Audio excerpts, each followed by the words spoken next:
Quiero pensar en algo. Estaba meditando en algo que leí y ¿por qué usted está aquí hoy? ¿Por qué es domingo? ¿Qué cosas le emocionan de la vida cristiana? El apóstol Pablo dice que había satisfacción y confronta a los Gálatas y le dice, ¿dónde está la satisfacción que experimentaron? La habían perdido. Y la rutina hace que caigamos en la religión. Y el venir cada domingo puede ser una rutina. ¿Qué le emociona? ¿Le emocionó la última canción? ¿Le emociona la palabra de Dios? ¿Se levanta temprano para poder encontrarse con el Señor y venir para estar con sus hermanos? ¿Qué le emociona? ¿Está expectante a ver qué va a aprender hoy? ¿Qué le emociona? ¿Tiene el mismo temor a Dios, o sea, un amor reverente que tenía hace unos años cuando usted recibió a Jesús, o unos meses cuando estaba bien con el Señor? ¿Qué le emociona? Vamos a abrir la Biblia, vamos a estudiar, vamos a hablar de la salvación, pero ¿qué le emociona? Si usted se presentara frente al apóstol Pablo y Pablo le dice, como dijo a los Gálatas, ¿dónde está la satisfacción que tuviste? ¿Cuál sería su respuesta? ¿Nos ponemos de pie para orar?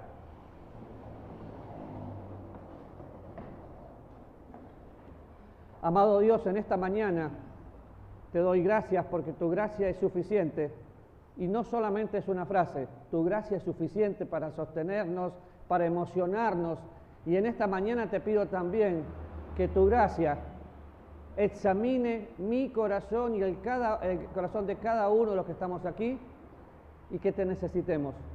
Y que al salir de aquí, Señor, nos emocione el haber estado contigo y con la familia de Dios. Te necesitamos para que hables con nosotros en el nombre de Cristo. Amén. Bien, pueden sentarse. Seguimos con la doctrina de la salvación y Gálatas capítulo 4, leímos el otro día.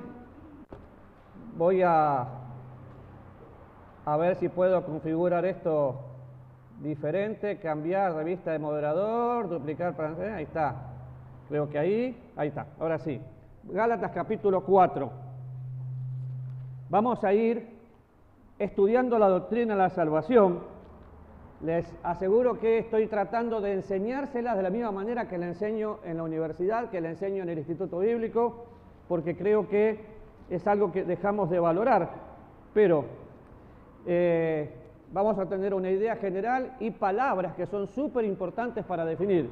Nosotros utilizamos palabras: redención, justificación, expiación, y no sabemos ni lo que es a veces. Bueno, tenemos que aprender no solo a definirlas, sino a disfrutarlas.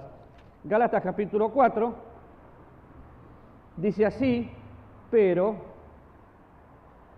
está bien, pero también digo, entre tanto que el heredero es niño, en nada difiere del esclavo, aunque es señor de todo, sino que está bajo tutores y curadores hasta el tiempo señalado por el Padre. Así también nosotros, cuando éramos niños, estábamos en esclavitud bajo los rudimientos del mundo.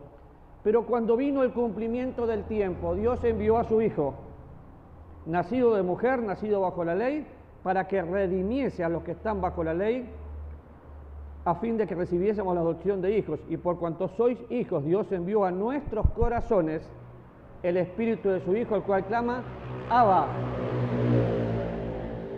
Padre. Abba, Padre. Así que ya no eres esclavo, sino hijo. Y si hijo, también heredero de Dios por medio de Cristo.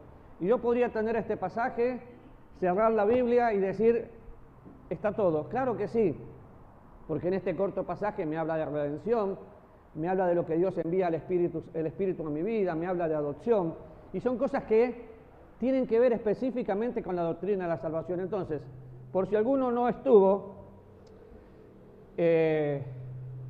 a modo de repaso nada más, si alguno no estuvo en los anteriores, puede hacer dos cosas. En primer lugar, entrar al canal de YouTube de Capacitando a los Santos y ver las dos anteriores y así seguir.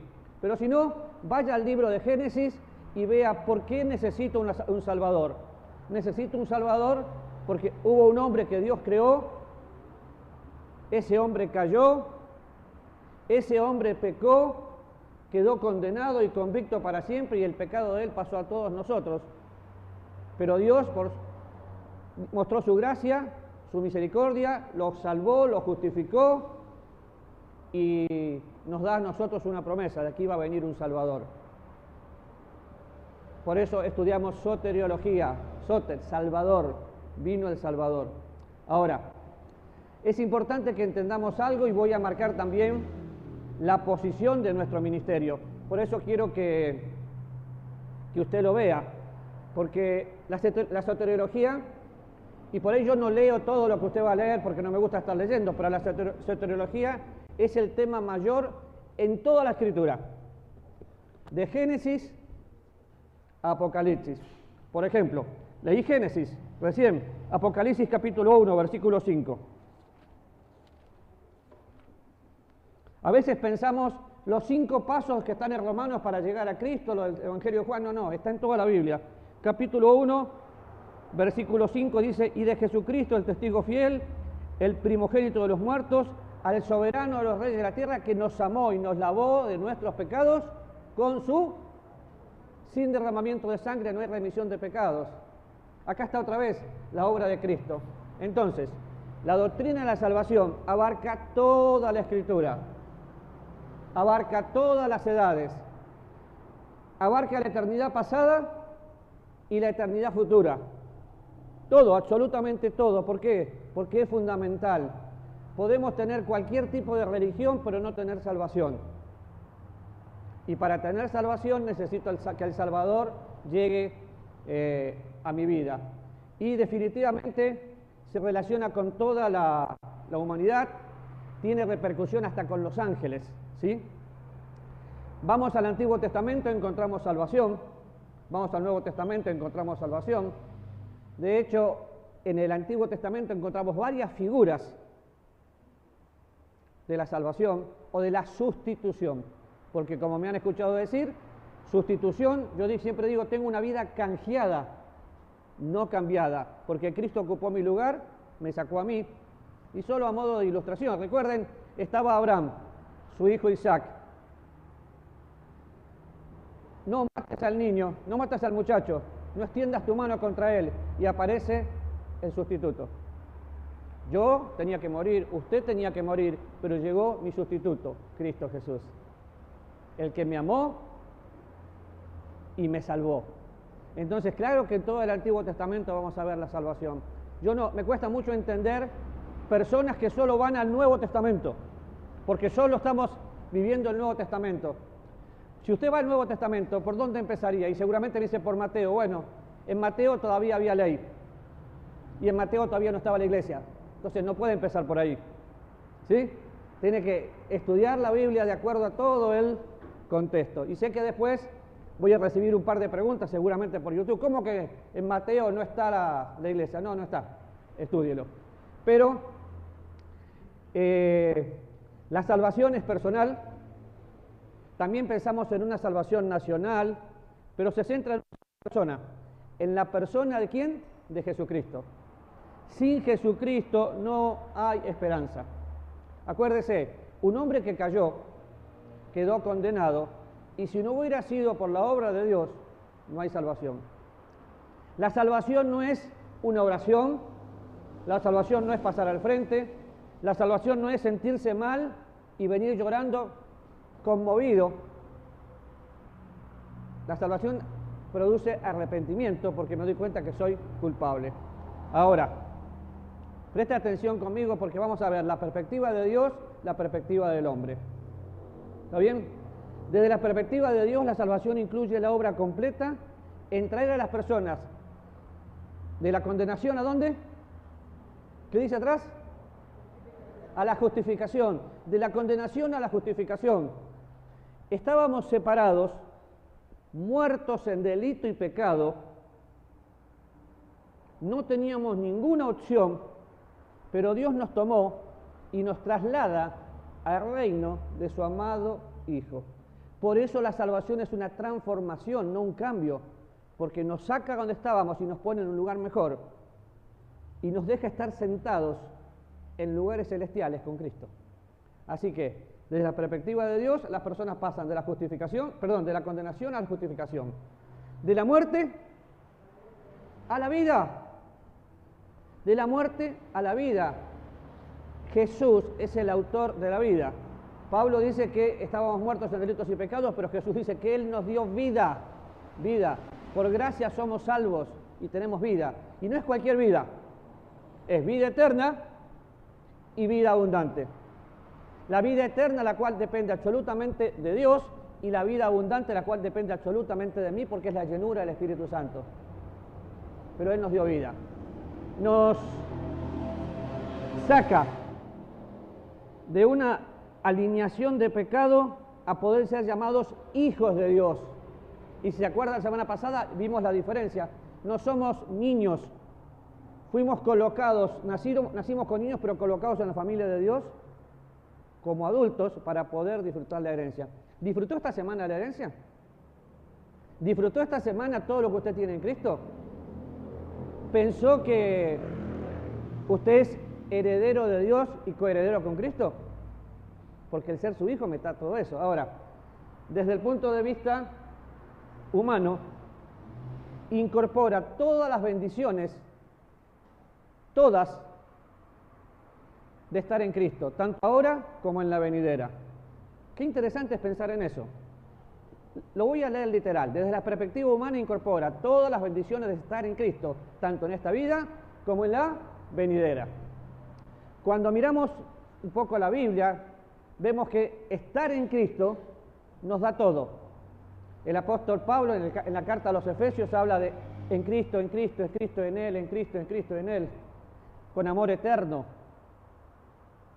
Un montón de cosas que tenemos en Cristo. Pero ¿saben? Versículo 3 del capítulo 1 dice que fuimos bendecidos con toda bendición espiritual en lugares celestiales. Llevo 10 años diciendo lo mismo acá. Y todavía estamos, Señor, ¿podés bendecirme? Menos mal que yo no soy Dios.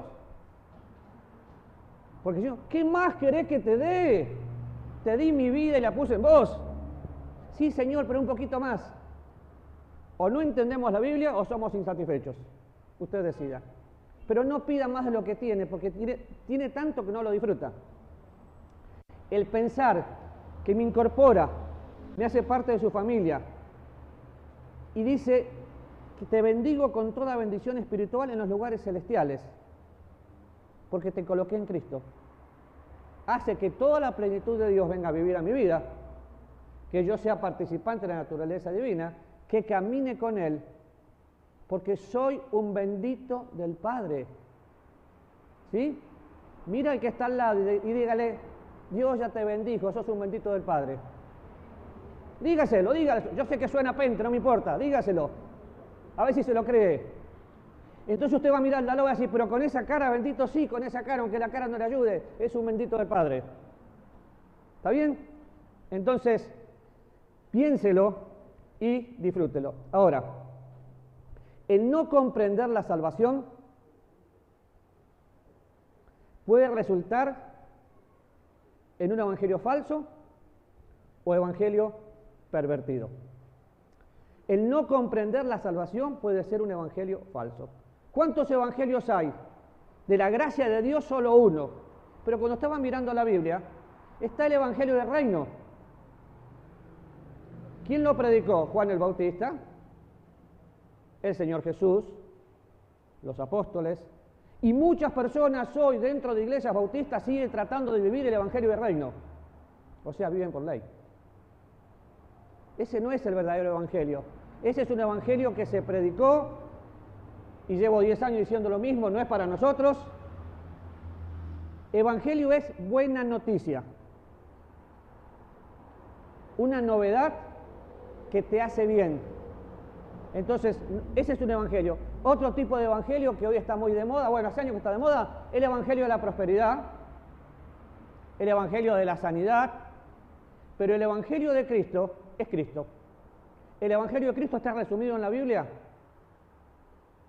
en 1 Corintios, donde dice que era necesario que Cristo venga, conforme a las Escrituras, tenga que ¿qué? Morir. Después que murió, ¿qué pasó? ¿Qué pasó después que murió? No, fue a la tumba, no resucitó. Murió y fue a la tumba conforme a las Escrituras, porque la Biblia dice que eso tenía que pasar. Después resucitó. ¿Y cuando resucitó, qué hizo? ¿Me voy rápido al cielo? No. Se tomó el tiempo de quedarse aquí, mostrarle a mucha gente que Él estaba vivo. Les enseñó las Escrituras, desayunó con los muchachos, le preparó una comidita. Se presentó ante los discípulos en forma privada, donde estaba Tomás. Se presentó ante 500 testigos, pero mostró la resurrección. Y es un tema que no podemos negar. Así que el Evangelio es que Cristo murió, fue sepultado y resucitó, conforme a las Escrituras, de acuerdo a lo que la Biblia dijo. Ese es el verdadero Evangelio. Ahora, qué interesante es esto. Gracias a Dios, su gracia supera nuestras presentaciones imprecisas. Y las personas se salvan a pesar de, y no por razón de, un Evangelio impreciso o incorrectamente proclamado. ¿Entiende eso? ¿Qué es un evangelio impreciso o mal proclamado? Mucha gente, lamentablemente, está buscando más popularidad que otra cosa. Entonces, parecen, ¿se acuerdan las películas de los vaqueros, que yo hace mucho que no las veo, que se ponían una marca cada vez que mataban a alguien? Entonces, hay gente que anota, voy a salir a la calle, hoy gané 10 personas, hoy gané 100 personas. Yo no gano a nadie. Dios alcanza a la gente. Es la obra de Dios porque es salvación. Pero un evangelio impreciso o mal predicado es decirle a la gente, ¿usted quiere ir al cielo? Porque usted se va a morir. Bueno, ore conmigo. Señor, te pido perdón, que vengas a mi corazón. Bla, bla, bla, bla. Y no entendieron nada. Les voy a contar lo que pasa normalmente en algunos lugares donde se predica el evangelio. Le pedimos a la gente que ore, la gente cierra los ojos, ora, levanta la mano. Cuando vamos a aconsejarlo, ¿usted oró para recibir a Cristo? Sí. ¿Y qué le dijo a Dios? Y le dije que mi mamá estaba enferma. Ah, qué bien. Y le dije también que estoy sin trabajo. ¿Y qué entendió? No entendió nada. Se emocionó. El diablo toma a esa persona y le ciega el entendimiento, porque nosotros a veces predicamos un evangelio pervertido. Tratamos de forzar decisiones y la salvación es obra del Espíritu Santo de Dios. Entonces, acuérdese de eso. Nuestras presentaciones imprecisas y esas personas se salvan a pesar de, no por razón de. Decididamente, absolutamente, la doctrina es esencial. ¿Por qué? Porque es responsabilidad mía predicar el Evangelio. Busque conmigo Romanos capítulo 10.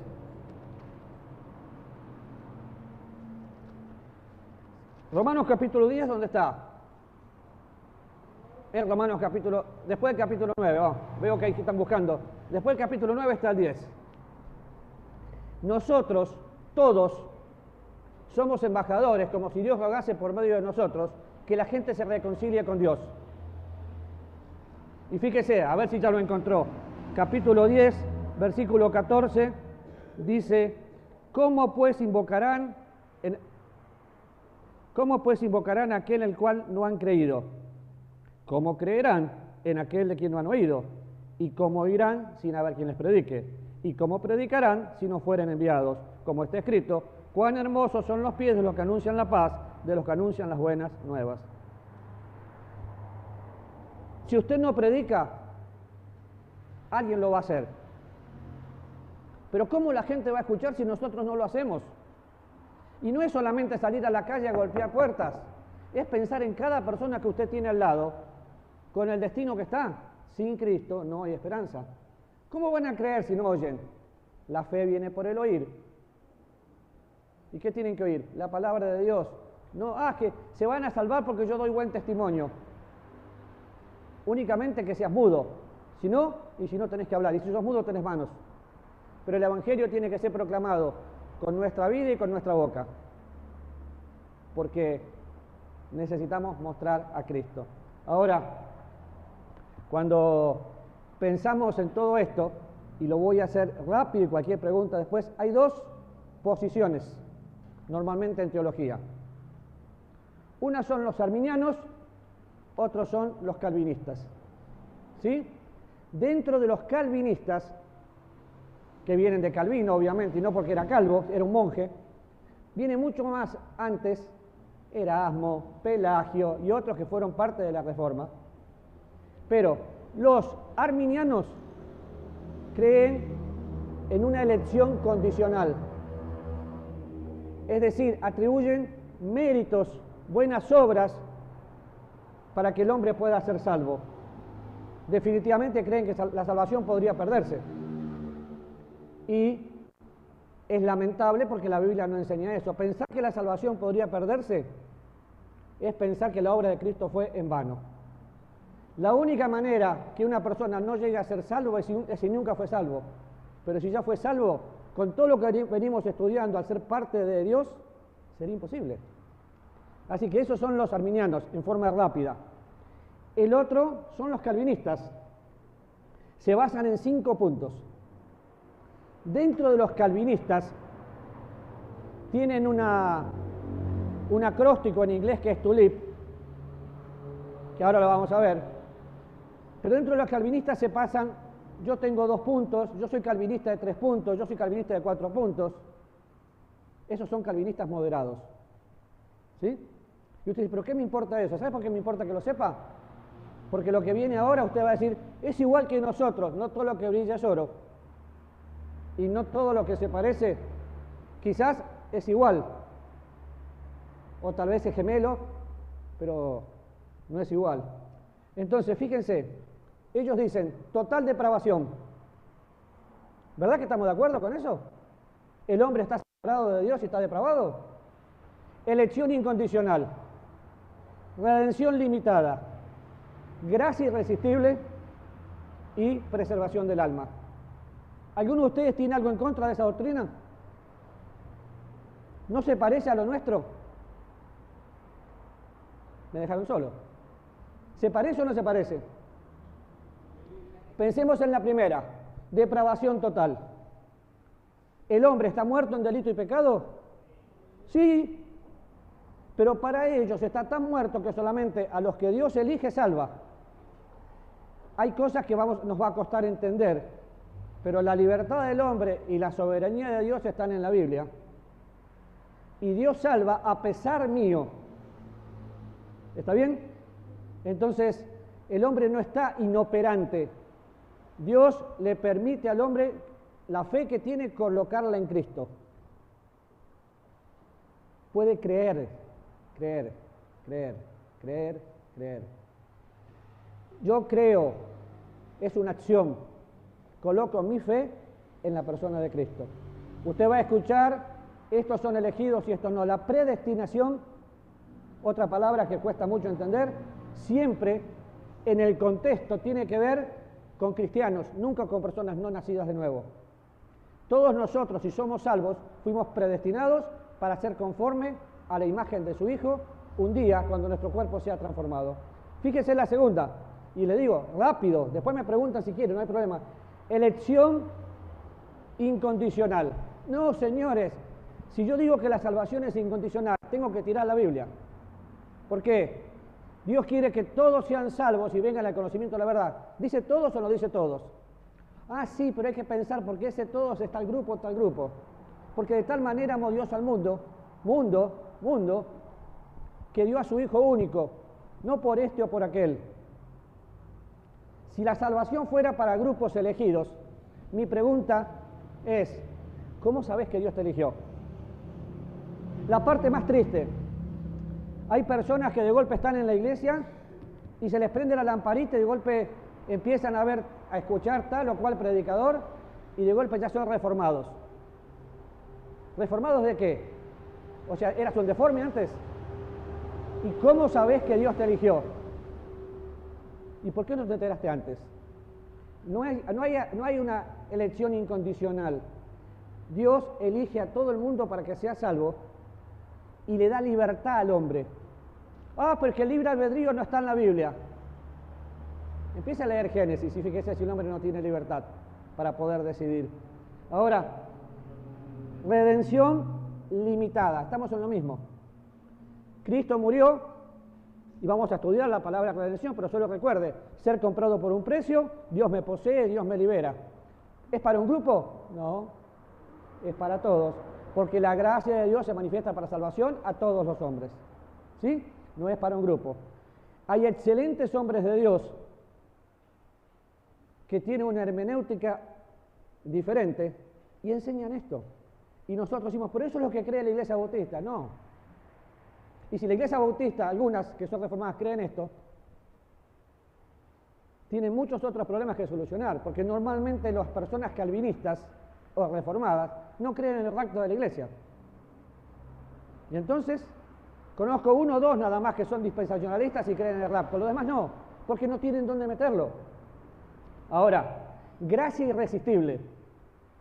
¿Qué significa? Que si ella está lista para ser salva porque Dios la eligió, no se va a poder resistir. ¿Y por qué no fue salva todavía?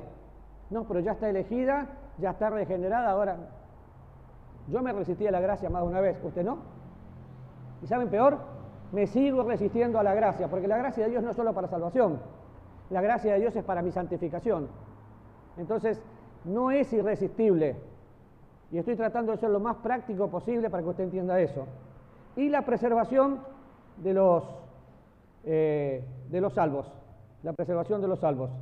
Ahora, definitivamente Dios a todos nosotros nos salvó, no por obra de justicia que nosotros hubiéramos hecho, sino por su misericordia. Entonces me preguntan a mí, ¿qué sos? ¿Calvinista o arminiano? Cristiano. Y el ministerio y la iglesia somos cristianos, nacidos de nuevo, que creemos en la justificación de la misma manera que lo creyó Pablo, que creemos en la redención de la misma manera que lo creyó Pablo. ¿Sos de 2 o 3 puntos? De ninguno, porque nunca me lastimé, así que no me cosieron. No necesito identificarme ni contaminar el evangelio con humanos. Definitivamente leo todo tipo de comentarios y respeto a todos los comentaristas, pero desecho lo que no está de acuerdo al contexto. Y fíjense, si nosotros de golpe nos hacemos calvinistas, que de hecho solamente veo un calvo acá frente mío, no veo más. Si nos hacemos calvinistas, ¿cómo hacemos para saber quién fue elegido y quién no? Acá habría uno solo, el único calvinista, los demás no. Parece broma, pero personalmente creo, y esto me va a traer algunos comentarios en las redes sociales, la doctrina de la Reforma, o los calvinistas, ¿dónde evangelizan? Dentro de las iglesias locales. Y se llevan la gente. ¿Qué es eso? ¿Secta? ¿Secta? No, pero salen a evangelizar, salen a compartir lo que creen. Pero nosotros estamos para algo. Como empezamos, ¿cómo la gente va a oír si no hay quien les predique? ¿Quién va a predicar? Usted y yo. Entonces, vamos a seguir el próximo domingo. Trate de digerir esto, páseme todas las preguntas que quiera, porque yo sé que lo expliqué así rapidísimo, y con mucho gusto le voy a explicar. Vea todos los canales de YouTube que se le dé regalada gana, no me importa, usted tiene la libertad de hacerlo, pero siempre fíjese el contexto, no el texto. ¿No? ¿Oramos juntos? Dios, necesitamos de tu ayuda para que haya claridad en nuestras vidas. Necesitamos tu ayuda, Señor, para que por favor podamos entender doctrinas tan claves como la salvación. Y Señor, otra vez, que podamos pensar, ¿qué nos emociona?